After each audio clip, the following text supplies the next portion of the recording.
The pandemic has caused so many areas of our lives to come to a crashing halt, but streaming platforms like Netflix seem to release a new show every week. The entertainment business has been forced to adapt to the pandemic just like everyone else, but in a work setting that involves countless hands and so much collaboration, an extremely contagious virus is one of the worst things that can happen. In our particular business, um, the interaction is key. It's really important to the creative process.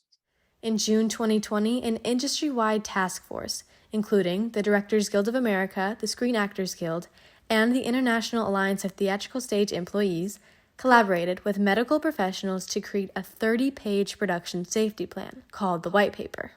The White Paper lays out the zone or pod system, and while it differs among productions, the pod system aims to separate employees in the safest way possible.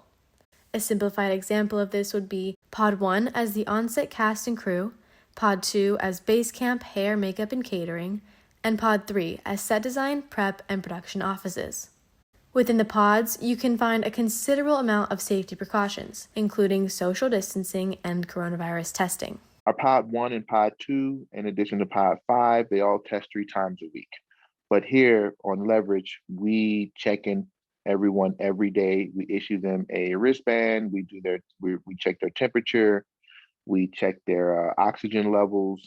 These protocols are necessary to keep every member of the team safe, including the actors who take on the unique job of working without their mask on.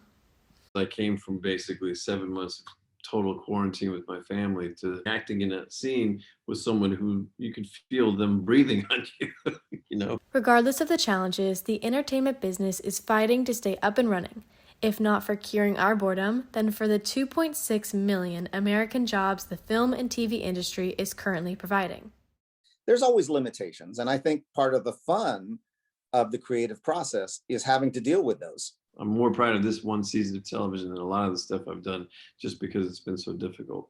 We all signed up to be filmmakers and not, in the medical world, but we've had to transition into their world and they're transitioning into our world. For the Mustang Morning News, this is Molly Roskin.